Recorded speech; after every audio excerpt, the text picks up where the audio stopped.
You've met them, the person in every meeting who talks over everyone else like the room belongs to them, the coworker who can't say yes to a single idea without running 15 calculations first, the friend who nods along with everything you say, then goes home and does the complete opposite, and the one who turns a 2-minute update into a 30-minute story about their weekend. You've looked at these people and thought, why are you like this? Here's what nobody tells you. Right now, someone in your life is looking at you thinking the exact same thing. This is the uncomfortable truth at the center of one of the most talked about books on human behavior in recent memory. Surrounded by Idiots, written by Swedish behavioral expert Thomas Erikson, doesn't just explain why other people are frustrating. It explains why you are frustrating and what to do about it. Stay with me, because what this book reveals in its final section will completely reframe everything we discuss in the first half. That open loop? We'll close it, but not yet. Thomas Erikson spent decades studying human behavior, not in a lab, not behind a one-way mirror, but in real boardrooms, real conversations, real marriages, and real teams that were quietly falling apart. His starting point was a question most of us are too polite to ask out loud. Why do some people just seem impossible to reach? His answer is not comfortable, but it is honest. Most communication fails not because people are stupid or difficult by nature. It fails because people are genuinely different, at the root level, different in how they think, how they process information, how they make decisions, and how they respond when things go wrong. And we spend our whole lives walking around with one silent assumption locked inside, that everyone else fundamentally works the same way we do. They don't. Erikson organized human behavior into 4 broad categories using the DISC behavioral model, a psychological framework that has existed in various forms for nearly a century. In his version, he color codes the 4 colors: red, yellow, green, and blue. Each color represents a dominant behavioral style that shapes how a person moves through the world. Now here's what Erikson is careful about and what most summaries skip right over. He does not claim these 4 types capture everything about a person. He does not say you are one color, and that color is permanent, and that color defines your destiny. He says that most of us have a dominant behavioral pattern, and that pattern influences the vast majority of our decisions, reactions, and communication habits without us even realizing it. Understanding that pattern, in yourself first, then in others, is where the real change begins. This distinction matters because the model is a tool for empathy, not a system for sorting people into boxes. The point isn't to label your boss a red and use that as an excuse for why you can never agree. The point is to understand what your boss actually needs from a conversation and then give them that so you both get what you came for. The goal isn't to change people, it's to stop being surprised by them. Staying true to Erikson's intent means holding on to this. The DISC model only works when it makes you more curious, not more dismissive. When you use it to write someone off, you've missed the entire point of the book. Let's break down the 4 types. Plainly, no jargon, no textbooks. Reds are the ones who take charge. They move fast, they decide quickly, they hate wasting time, especially in meetings that could have been emails. If you're presenting an idea to a red, they've already formed an opinion before you finish your first sentence. Not because they're arrogant, though it can look that way, because their brain is built for momentum. Action is how they think. Forward motion is how they feel safe.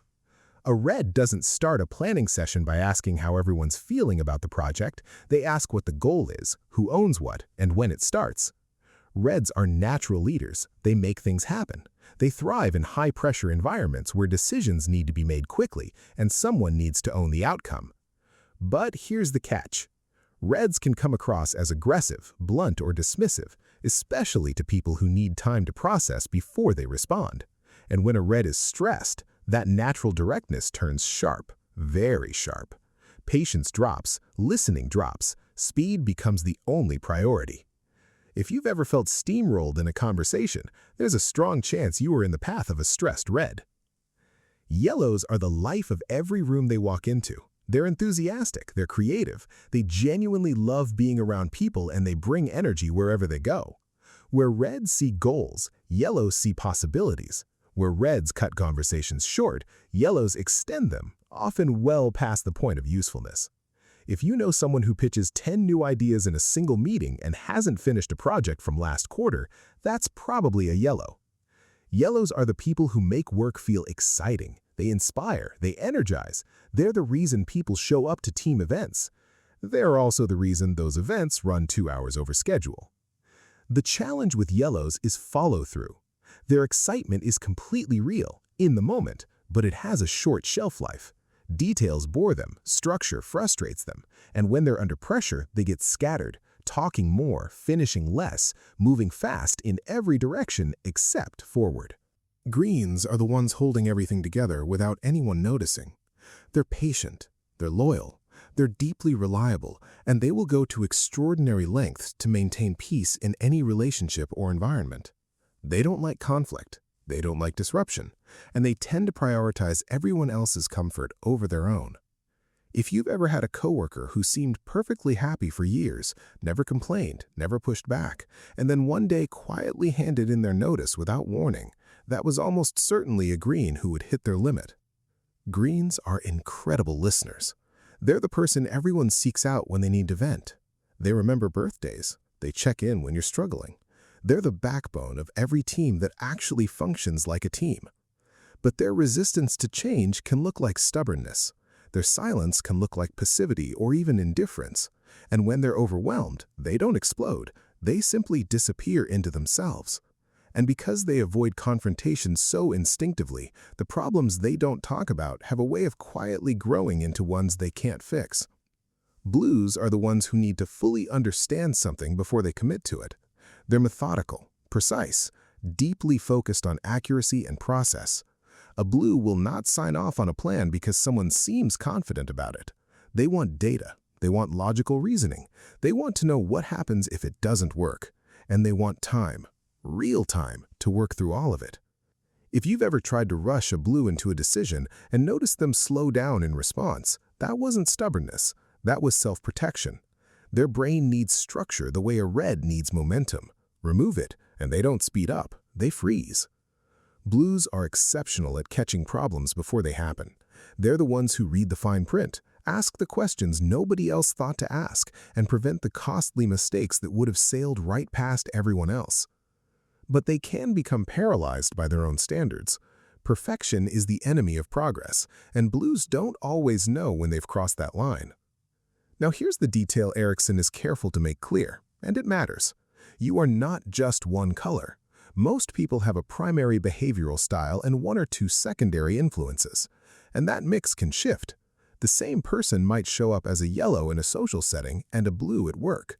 A red under pressure might quietly pull back like a green. The model isn't a cage, it's a compass. It tells you where you tend to go by default, which is exactly the information you need to start making different choices. Here's where things get interesting, and where most summaries completely miss the point. Knowing the 4 colors is easy. Anyone can memorize 4 colors in 5 minutes. What actually changes your relationships, what actually changes your career, your communication, your daily interactions, is learning to read them in real time and then adjusting what you do. Let's talk about real situations, not hypothetical ones. You're in a job interview. The hiring manager walks in fast, skips the small talk, sits down, and opens with, 60 seconds. Why are you the best person for this role? That's a red. Don't warm up slowly. Don't build rapport with a long backstory about your career journey. They don't want your journey. They want your answer. Be direct, be confident, match their pace. If you spend the first 3 minutes explaining your values and personal philosophy, you've already lost the room. Now flip the scenario. Your manager is a yellow. They love big ideas. They love enthusiasm. They love being around people who bring energy. If you walk into their office with a 40-page analysis and start on slide 1, you've lost them by slide 3. Lead with the idea. Lead with the excitement. Let them feel what's possible. Then, and only then, mention the supporting details as backup, not the opening argument. Communicate for the listener, not for yourself. Your partner is a green. You come home excited about a major life change, a new city, a different career path, a plan that changes everything. You drop the news. They go quiet. You interpret the silence as agreement. It isn't. A green in that moment is not processing the decision, they're processing the disruption. They need time to feel safe before they can tell you what they actually think. Pushing them for an immediate answer will not get you an honest one. It'll get you a surface yes that quietly becomes a resentment that neither of you can fully explain. Your colleague is a blue. You want their sign-off on a new process. You sit down and say, "Trust me, this is going to work great." You've just said exactly the wrong thing. Blues don't operate on trust, they operate on evidence. Give them the research, give them the timeline, give them the potential failure points and your plan for handling them. That's not pessimism on their part. That's how their confidence gets built. Evidence first, then buy-in. Here's the insight Erikson buries deep in the second half of the book, and it's the one that changes everything when it finally lands. Most conflict is not about the issue, it's about the style.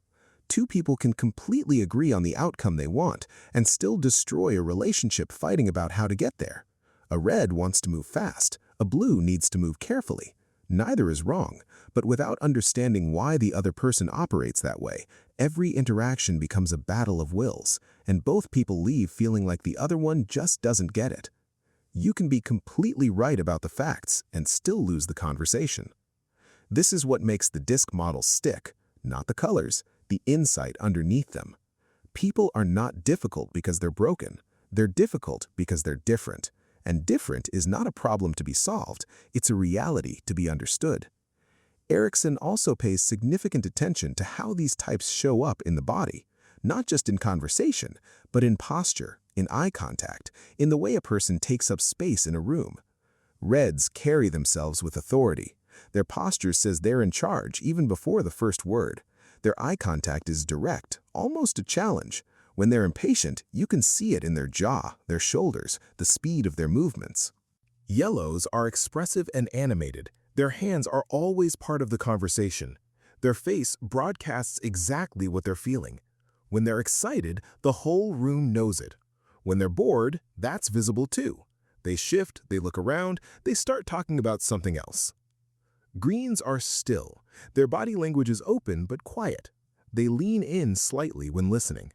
Their eye contact is soft and steady, the kind that makes you feel genuinely heard.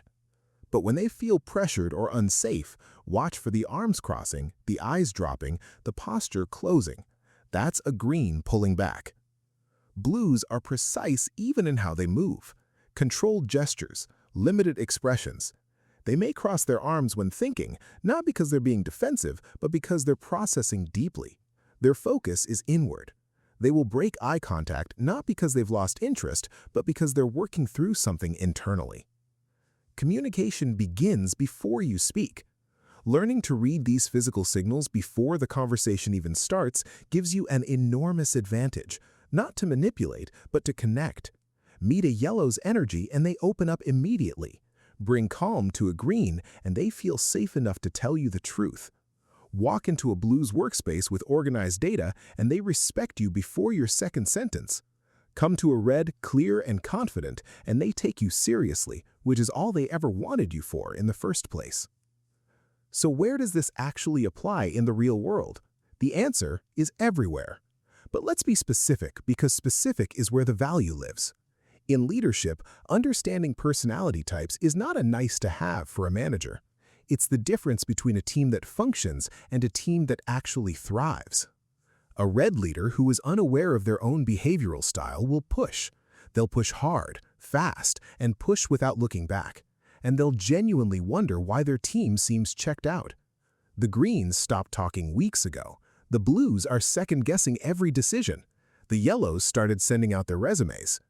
An aware red leader learns to slow down, not their decision-making, but their communication. They learn to ask instead of declare, to invite input before announcing conclusions. They stay decisive, they just stop leaving people behind in the process. A yellow leader who discovers their style learns to surround themselves with structure. They bring in a blue to track the things they lose track of. They give advance notice before announcing major changes instead of springing things on the team and expecting immediate excitement. They create space for reds to lead specific projects instead of competing with them. In relationships, think about how many arguments between people who love each other start not because they want different outcomes, but because one person needs to talk through something out loud while the other needs quiet to process it. One person expresses care through time together. The other expresses it through doing things. One person fights to resolve conflict. The other retreats to protect themselves from it.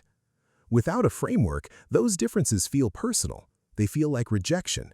They feel like evidence that the other person doesn't really care, or doesn't really understand, or hasn't been paying attention all these years. With a framework, they become information, and information is something you can actually work with. If you identify as a green in your relationship and your partner is a red, you now have a name for something you've been living with for years.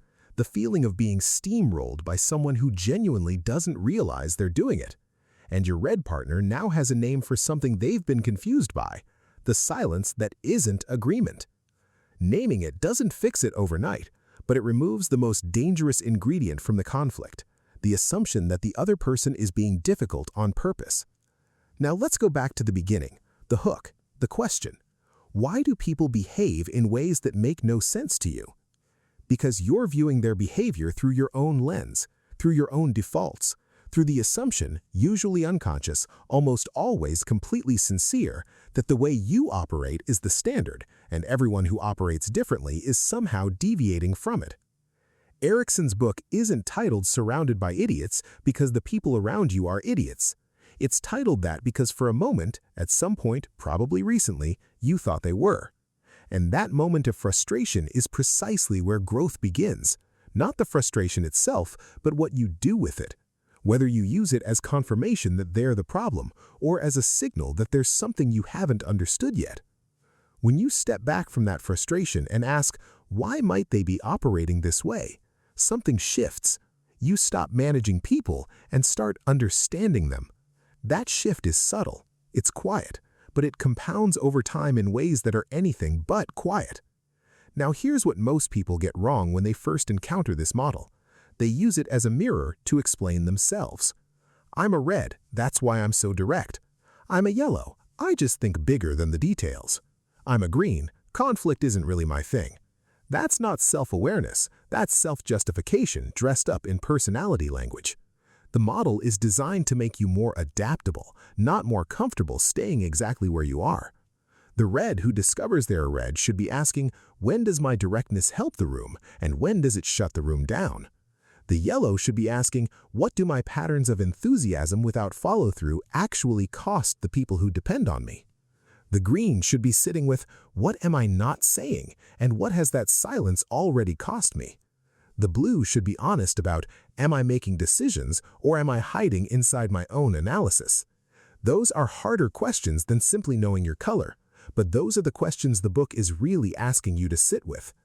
One final element Erikson addresses in the later chapters that deserves real attention: stress. Every personality type has a shadow, a version of themselves that emerges not by choice but by pressure. And under enough pressure, the shadow takes over. A red under stress doesn't become more patient, they become controlling, domineering, dismissive of anything that slows the pace, including the people who need the pace slowed. A yellow under stress doesn't slow down and focus, they become chaotic, generating noise without direction, starting 5 things and finishing none of them. A green under stress doesn't suddenly find their voice, they go quieter. They agree with things they deeply object to. They absorb pressure silently until they simply can't anymore. And a blue under stress doesn't let go of the details, they cling harder. They demand more analysis, more data, more certainty, becoming so focused on avoiding the wrong decision that they stop making any decision at all. Knowing this isn't a reason to excuse the shadow behavior, yours or anyone else's. It's a reason to recognize it early, in yourself before it escalates, in others before you take it personally.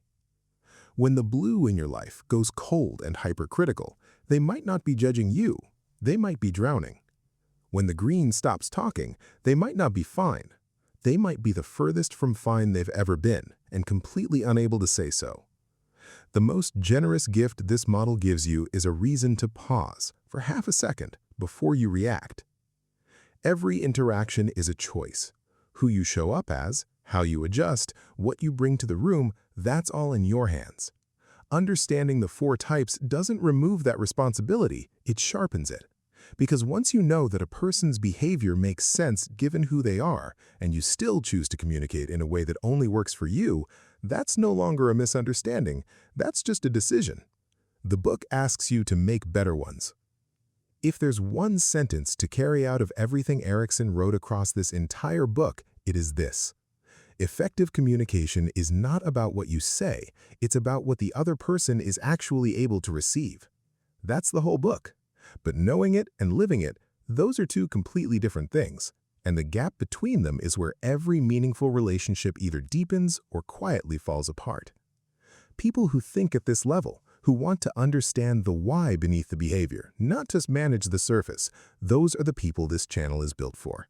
If that's you, hit like and subscribe to the Book Blueprint. New breakdowns drop regularly, and we go deep on every one.